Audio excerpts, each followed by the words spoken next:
هروها گل هرمی گویس بیل سر گورستان شهیدان بونجی بریا تلویزیون ما پیام دان وان جشن لگل و شهیدان پیروز کرن و هیوی کرن گو ای سال به جشن سرکفتن و آزادیه. هیویا ما گو کردستان حق بی و هیویا ما گو خینا با شهیدا بلاش نشی و هیویا ما گو عمدی بگن حقی و هیویا ما گو دشمنی من بلا خور مبکی یا کسوالی متن کچا محمد دشمنی کردانا اما یتیشه دسته ما ای هر عیدم تنسر با گورستانی امش خورد گرن من پات حاضر وات خوینن ابقى شهید بدانین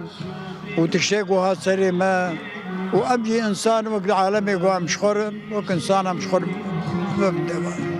هيك هم شلوك أبعد تاما يحرد شب صلاة هاي جاغيد بعيد متنسر بقورستاني أمسر بعملات قرن. جشن قرباني ريبر أبوم بيروز دكن جريلا سري تشيام بيروز دكن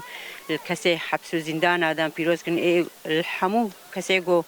هر چهار پرچه کردستانی کسی گو ایرو تکوشینی دکن عملو پیروز و بمبارک دکن و المالبات خوش شهیده دایی که شهیده باوی شهیده خوش کبرای شهیده الهفجین و زارو که شهیده ام پیروز دکن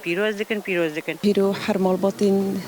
بتایبت مالبات شهیدان هیرو هر کس اکثر لیدان شهید لیکید که جبر کوراستی جی هر کسی که پرچه کی جانی خود وی درکه دانه گذبی خالوی درکه نه هیرو دسبه عیده دا دویس بیدا ام دبینه یعنی در دوره ما تواهی به دایک و باوین شهیدان هفجین شهیدان زاروک شهیدان هر کس سر لیدان زاروک خاطی که شهید خاطی که براسیج ایشگه که هری گرانه ل ام بهیوینه و داخازا مه کراسیج اویا داویا شوات به داویا بویرین هانه به ایش به